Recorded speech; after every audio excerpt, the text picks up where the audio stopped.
The week before my sister's wedding, my mother called me 17 times. I counted because I kept letting them go to voicemail, and each time the little red number on my phone climbed higher, my stomach tightened a little more. When I finally picked up on a Thursday evening, standing barefoot in the kitchen of the Tribeca loft, I had spent 8 years working myself into the ground to afford.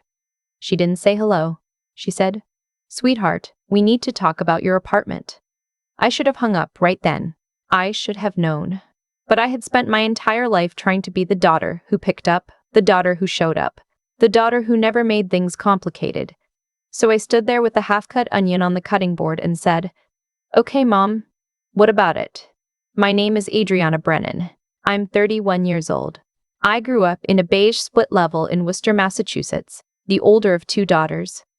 And from the time I was about 6 years old, it was clear that my sister Mallory was the sun, and I was something more like the moon, useful for reflecting her light, but not particularly interesting on my own." Mallory cried prettier than I did.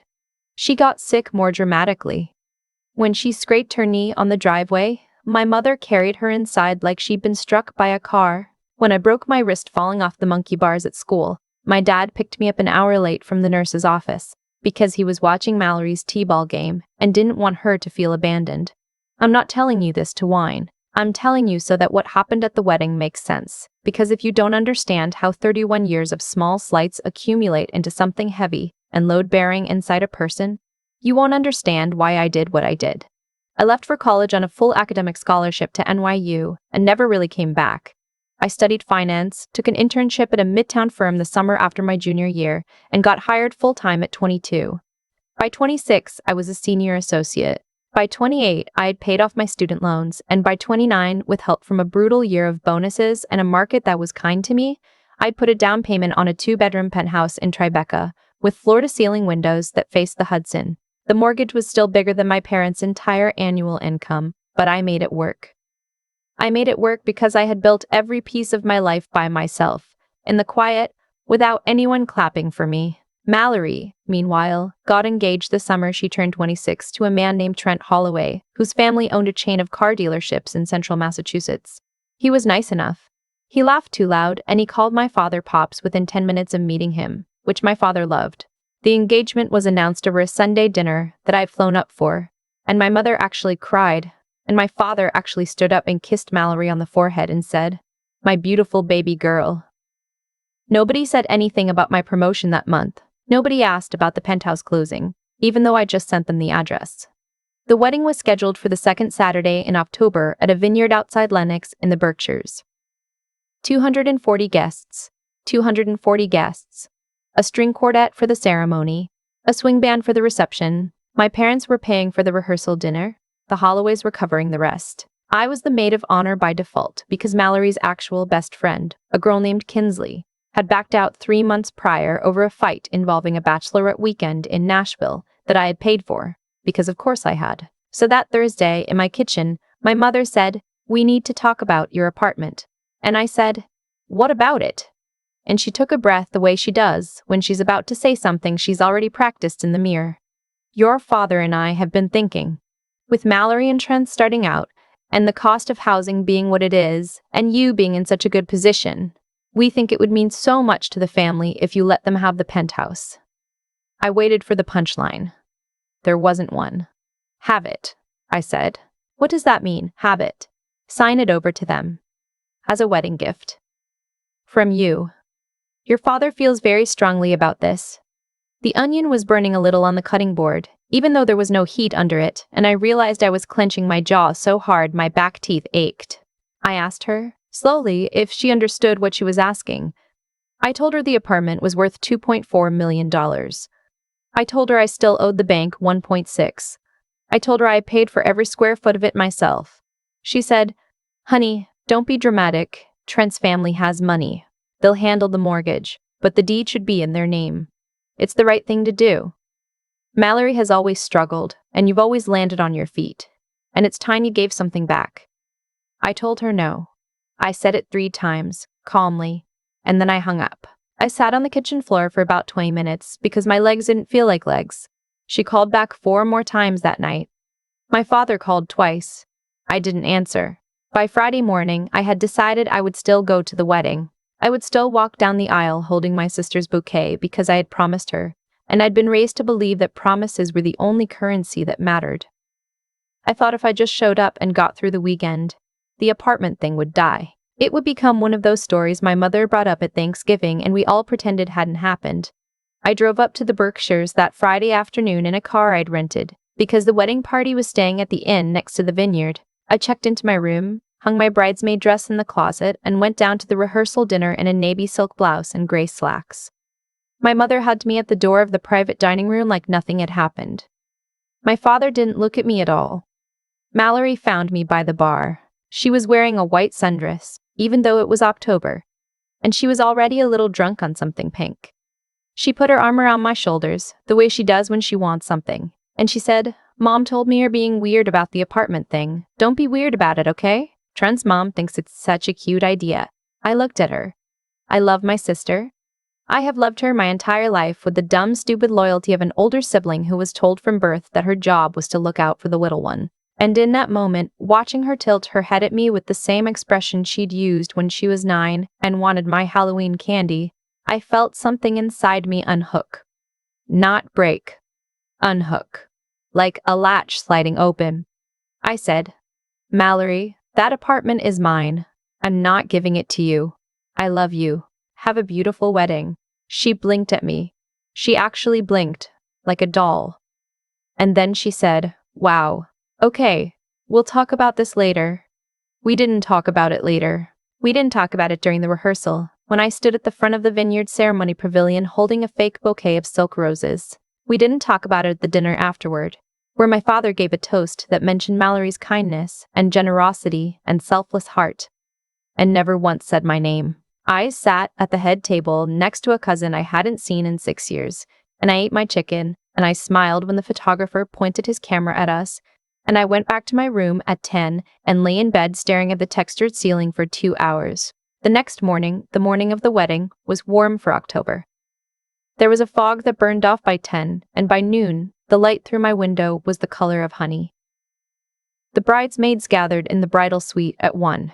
There were 6 of us, all in blush pink chiffon, and Mallory was crying happy tears, while a woman from Boston painted her face with 3 different kinds of highlighter. Her hair took an hour. The photographer was there. My mother came in at 1:30 wearing a long champagne-colored gown and a face that had clearly been worked on by the same makeup artist. And when she saw me, she crossed the room and squeezed my arm and whispered, "We'll discuss the apartment after the honeymoon. Don't make this day about you." I didn't say anything. There wasn't anything to say. The ceremony was at 4. The string quartet played Pucklebell. I walked down the aisle ahead of Mallory and stood on the bride's side and watched my father walk her down. He was crying. He hadn't cried at my college graduation. He cried for a solid 90 seconds while he handed her off to Trent, and I clapped along with everyone else. And I told myself that I was 31 years old and a grown woman and that nothing my father did or didn't do could touch me anymore. I'd been telling myself that for about 15 years, and it was still not entirely true. The reception was in a barn the vineyard had renovated into something glossy and Instagram-friendly. String lights, exposed beams, white linens. 240 people. The swing band started at 6. Cocktail hour bled into dinner. Dinner bled into toasts, and I gave my maid of honor speech, which I had written on the plane, and which was kind and short and made my sister cry. People applauded. Trent hugged me. His mother Carol kissed me on the cheek and told me I had such a presence. It was during the cake cutting that things turned. My father stood up at the head table. He'd been drinking steadily since cocktail hour, which I noticed because I had noticed every drink my father had ever taken since I was about 11. He tapped his glass with a fork, and the room went quiet, and the band paused mid-song. And he stood there in his rented tuxedo with his face the color of a peach, and he smiled at the room. "Now, I gave my speech earlier," he said, "but there's one more thing I want to say. Some of you know that this family has been blessed. We'd got Mallory marrying into the Holloway family, who have been so good to us, and we'd got Adriana, my oldest, who's done very well for herself in New York City." Heads turned. People looked at me. I felt my face go hot. "Adriana has a beautiful apartment in Manhattan," my father said. "She's worked hard for it, and she's decided in the spirit of family to give it to her sister and Trent as a wedding gift. So everyone, please raise a glass to Adriana, the most generous big sister a girl could ask for. The room went still in that particular way rooms do when everyone realizes something is wrong, but no one knows what. A few people raised their glasses uncertainly. Carol Holloway looked at her husband. My mother stared at her plate. Mallory, my sister, was looking up at me with the same wide, expectant doll blink she'd given me at the bar the night before. And I realized then, with a clarity that felt almost chemical, that she had known. They had all known. This had been the plan. The toast was the trap. With 240 witnesses, with the band paused and the cake half cut, they were going to make me say yes in public, because saying no would mean publicly humiliating my sister on her wedding day. They had bet everything on the fact that I would rather lose $2.4 million than make a scene. I stood up. I want to tell you that I had a plan. I didn't have a plan. I had 31 years of accumulated weight and a glass of champagne in my hand and a dress that itched at the back of my neck. And I stood up and I said, very clearly so that the people at the back of the barn could hear me, "That's not true." My father's smile faltered. "Adriana, sit down." "That's not true," I said again. "I never agreed to that." My parents asked me to sign over my apartment 2 days ago, and I said no, and they decided to announce it anyway and hope I wouldn't correct them in front of all of you. I'm correcting them now. The apartment is mine. I paid for it. I'm keeping it. I had never in my life spoken to my father that way. I had never spoken to anyone that way. My voice was shaking, but my hand was not, which was strange. The room was so quiet I could hear the ice in someone's glass settle. My father stepped out from behind the head table. He was walking toward me. I remember thinking very distinctly, he's going to make a scene. He's going to grab my arm and try to walk me out. I had already decided that I was going to let him, because I had said the only thing I needed to say. I was thinking about how I would walk to my car. I was thinking about whether my coat was in the coat check or back at the inn. He didn't grab my arm. He slapped me across the face. It was not a hard slap. It was not the kind of slap that bruises, but it was open-handed and it landed on my left cheek, and the sound of it was the loudest thing I have ever heard in my life. My head turned with the force of it. My earring came loose and bounced once on the table and then onto the floor. Carol Holloway made a small sound, almost a hiccup. Someone, I don't know who, dropped a fork. I turned my face back to look at him. He was breathing hard. His mouth was open a little. I smiled at him. I don't know why I smiled. I think my body did it without asking me. I leaned in close to him, close enough that nobody else could hear, and I said, "You just lost me." Then I straightened up and I looked at my mother, who was crying without making any noise, and I looked at my sister, who had both hands clamped over her mouth, and I looked at Trent, who looked like he wanted to disappear into the floor, and I picked up my clutch from the head table, and I walked out of the barn. Nobody followed me for about 40 seconds. I was at the gravel drive, looking for my rental car keys in my clutch, when I heard footsteps behind me. It was Carol Holloway, Trent's mother. She was holding my coat and my earring. She didn't say anything for a moment. She just stood there holding my things out to me. And then, very quietly, she said, "Honey, you did the right thing. Get in your car and go." I drove back to the inn. I packed in 7 minutes. I drove 3.5 hours back to Manhattan in the dark, and somewhere on the Mass Pike, I started crying. And I cried so hard I had to pull over at a rest stop near Sturbridge and sit in the parking lot with my forehead against the steering wheel for 20 minutes. Then I drove the rest of the way home. I let myself into my apartment at 12:45 in the morning. I stood in my living room in my bridesmaid dress, and I looked out at the Hudson, at the lights on the water, at every inch of the home I had built with my own 2 hands, and I felt something I hadn't felt in a very long time, which was that I was exactly where I belonged. The first call came at 7 the next morning. My mother. I let it go. The second call was my father at 7:15. I let it go. By noon I had 31 missed calls and 11 voicemails. I didn't listen to any of them. I made myself an omelet. I went for a walk along the river. I called my therapist, Dr. Reyes, and asked if she could fit me in for an emergency session on Monday. She said yes. The voicemails, when I finally listened to them on Sunday night, were a mix. My mother oscillated between fury and self-pity. My father, in the 2 messages he left, did not apologize. He said I had embarrassed the family. He said I needed to come home and have a real conversation.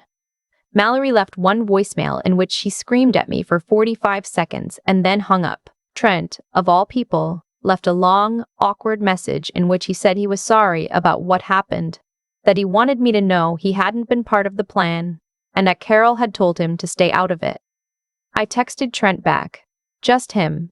I said, "Thank you. Take care of my sister." Then I blocked my parents' numbers. On Monday, I went to work. On Tuesday, I met with my lawyer, a woman named Priscilla Okafor who had handled my apartment closing. And I asked her about a few things. I asked her about disinheritance just in case. I asked her about restraining orders just in case. I asked her about updating my emergency contacts and my medical proxy and my will, all of which still had my parents on them from when I was 23 and didn't know any better.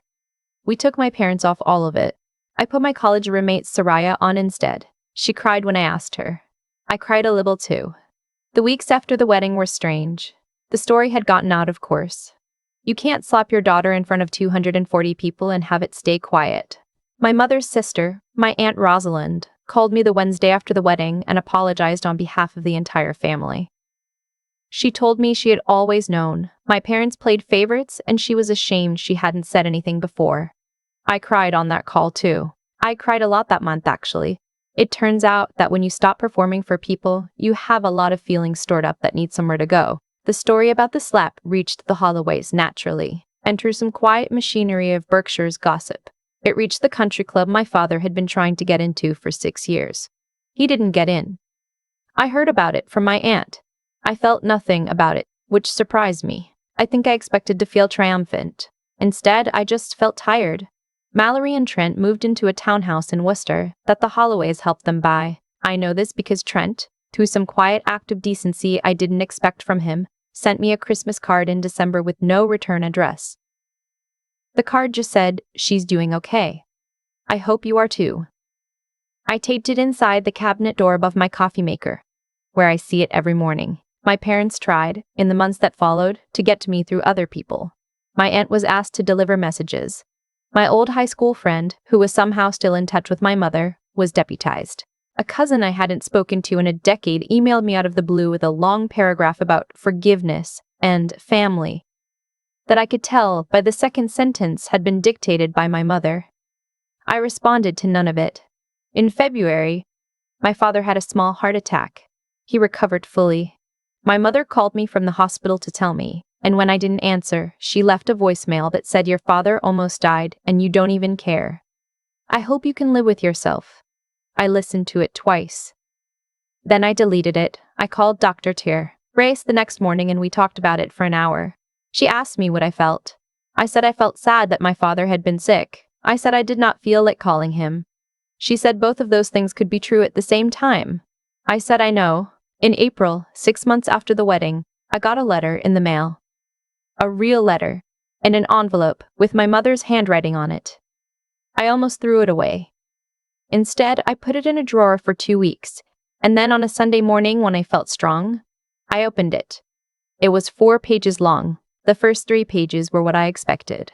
Guilt, accusation, the long catalog of everything she'd ever done for me, starting from the night I was born. The 4th page was different. The 4th page said, "I don't know if I love you wrong, or if I love your sister wrong, but I know I've done something wrong, because my oldest daughter has been gone from me for 6 months, and I don't know how to call her back. I am sorry I asked you for the apartment. I am sorry I let your father do what he did. I will not ask you to forgive me. I am only telling you I am sorry." I read it 3 times. I cried in a way I hadn't cried since the wedding. The kind of crying that comes from a much lower place than tears usually come from. And then I put the letter back in the drawer, and I didn't write back. It's been almost a year now. I have not seen my parents. I have not spoken to my sister. I have spoken once, briefly, to Trent, who called me in July to tell me that Mallory was pregnant. I told him congratulations. I asked him to please tell her I said congratulations. He said he would. I don't know how this story ends.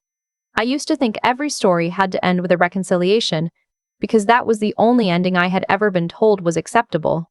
The good daughter forgives. The good daughter goes home for Christmas. The good daughter takes her father's apology even when there isn't one, and pretends it was given. I don't think I'm going to do that. But I also don't think I hate them. I think I'm something quieter than hate now. I think I'm just a woman who lives in a beautiful apartment in Tribeca, who paid for every inch of it, who is finally not waiting for someone in Worcester to notice her. I make my coffee in the morning and I look at Trent's Christmas card taped inside the cabinet, and I think about my sister somewhere out there raising a baby, and I think about my mother in her kitchen with the phone she has now stopped picking up, and I think about how the slap, of all things, was the gift. It was the moment my body finally understood what my mind had been trying to say for 31 years. I am not anyone's reflected light anymore. I am the room. I am the window. I am the woman who walked out of the barn and drove herself home, and the home she drove herself to is the one she built. Nobody is taking it. Nobody is asking for it. And if they ever do again, I already know exactly what I'll say. You just lost me. I used to believe that being the strong one meant being the silent one. For 31 years, every time my parents asked me to bend a little further, I told myself it was love. I told myself that good daughters absorb the unfairness, that good sisters carry the heavier load, that if I just cut my head down and worked, eventually someone would notice. Nobody did. And the truth I learned the night my father slapped me in front of 240 people is that nobody ever was going to. There is a quiet law that runs underneath every family, and it goes like this. You teach people how to treat you by what you tolerate. Every time I paid for Mallory's bachelorette weekend without being asked, every time I let my father skip my graduation and pretended it didn't matter, every time I drove 3 hours of the Mass Pike for a holiday where my name wasn't mentioned, I was writing a contract. I was telling them, in a language they understood perfectly, that there was no bottom, that the well was infinite, the penthouse was simply the next withdrawal. And they were honestly surprised when the account closed. I think a lot now about the difference between kindness and cowardice. They can look identical from the outside. I spent most of my adult life mistaking one for the other, calling myself generous, when really I was just afraid. Afraid of being the difficult daughter. Afraid of being the one who ruined Christmas. Afraid that if I ever stopped giving, I would discover that giving was the only reason anyone in that house tolerated me at all. The slap, in a strange way, answered that question for me. It told me what I had always suspected and never let myself believe. And once you know a thing like that, you cannot unknow it. What I want to say, if you have made it this far, is that walking away from people who hurt you is not the same as hating them. I don't hate my father. I don't hate my mother or my sister. I just stopped agreeing to be the person they needed me to be in order for their version of our family to work. That is not revenge. That is not cruelty. That is the simple, unglamorous act of telling the truth about what you are willing to carry. If you are the one in your family who has always been told you're the strong one, I want you to hear me. Strong does not mean endless. Strong does not mean silent. The work of becoming a whole person is not building a bigger back for heavier loads. It is finally being brave enough to set the load down and see who's still standing beside you when you do. The apartment is still mine. The view of the river hasn't changed. But the woman who looks out at it now is not the same one who used to apologize for owning it. She is quieter. She is steadier. She knows what she will and will not pay for, and she does not flinch when she says no. That, more than the deed in the safe, is the thing I worked 31 years to earn.